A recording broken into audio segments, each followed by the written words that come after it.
Guys, welcome back to all my YouTube channel. आज के इस वीडियो में हम बात करेंगे इंडियन पॉलिटी के पार्ट 3 के बारे में, जिसमें फंडामेंटल राइट्स की बात की गई है, अर्थात फंडामेंटल राइट्स का प्रावधान किया गया है। तो जो फंडामेंटल राइट्स है, इसका वर्णन कहाँ से लेकर कहाँ तक है? तो इसका वर्णन जो किया गया है वो किया गया है आर्टिकल 12 से लेकर आर्टिकल 35 तक, ठीक। जिसमें पहला हमारा आ जाता है आर्टिकल 12। आर्टिकल जो 12 है ये क्या बताता है? तो देखो, आर्टिकल जो 12 है ये फंडामेंटल राइट्स की डिफिनीशन को बताता है, अर्थात मूल अधिकार की परिभाषा को बताता है।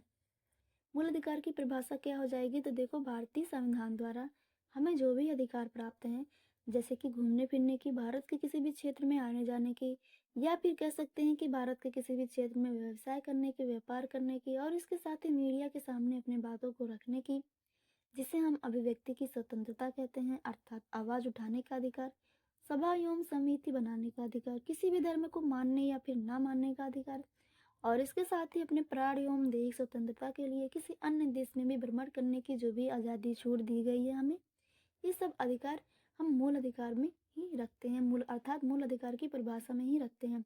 तो ये सारी चीज़ें मूल अधिकार की परिभाषा हो जाएंगी। तो आप सब समझ सकते हैं कि मूल अधिकार की परिभाषा क्या होती है।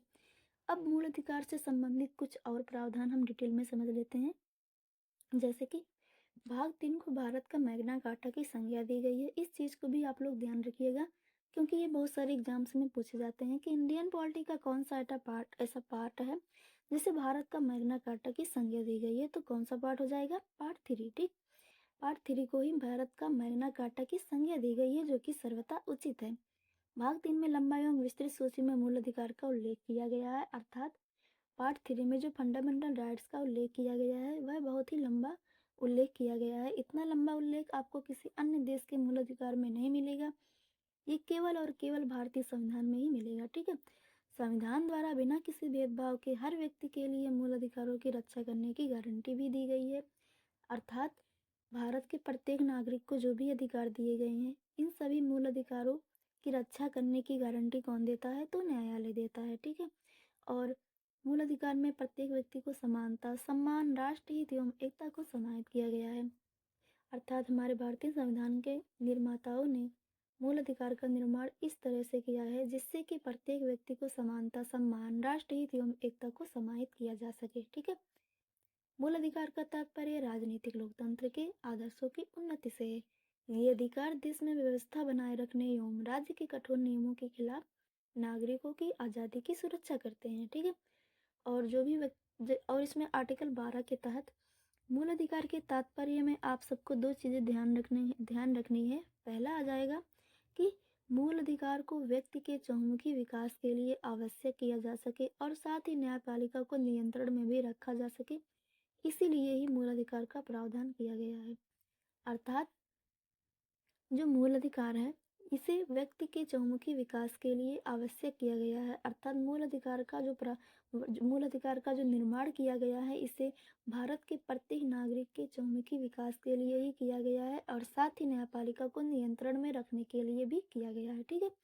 फॉर एग्जाम्पल हम समझ सकते हैं, जैसे कि कोई भी व्यक्ति है जो भारत में व्यवसाय करना चाहता है, तो न्यायालय इसे व्यवसाय करने के लिए रोक नहीं सकती, ठीक। तो यही चीज़ है जिससे कि मूल अधिकार प्रत्येक व्यक्ति का चहुमुखी विकास करे और न्यायपालिका को भी नियंत्रण में रख सके, ठीक है। चहुमुखी विकास का तात्पर्य क्या है? तो देखो, व्यक्ति के भौतिक, नैतिक, बौद्धिक एवं आध्यात्मिक विकास हो सके और साथ ही न्यायपालिका पर भी नियंत्रण हो सके, ठीक। और दूसरी चीज़ क्या है जो हमें ध्यान रखनी है? तो देखो, दूसरी चीज़ है कि भारत के प्रत्येक नागरिक को मूल अधिकार दिया गया है। तो इसका ये मतलब नहीं है कि अपने मूल अधिकार के अकॉर्डिंग किसी अन्य के मूल अधिकार को छीने, ठीक है। तो इन सारी चीज़ों को ध्यान में रखते हुए सरकारी पद बनाए गए हैं जो कि लोगों के मूल अधिकार पर दबाव बनाने का काम करते हैं, जिससे कि कानून की सरकार बने, ना कि व्यक्ति की, और साथ ही समाज को संविधान के अनुसार रखा जा सके, ठीक है। जिस वजह से ही बनाए गए हैं सरकारी पद। तो आज की इस वीडियो में बस इतना ही। उम्मीद करती हूँ कि आप सबको ये सारी चीज़ें समझ में आ रही होंगी। अगर समझ में आ रही होंगी तो मेरे वीडियो को लाइक कीजिए, कमेंट कीजिए, शेयर कीजिए। मिलते हैं नेक्स्ट वीडियो में।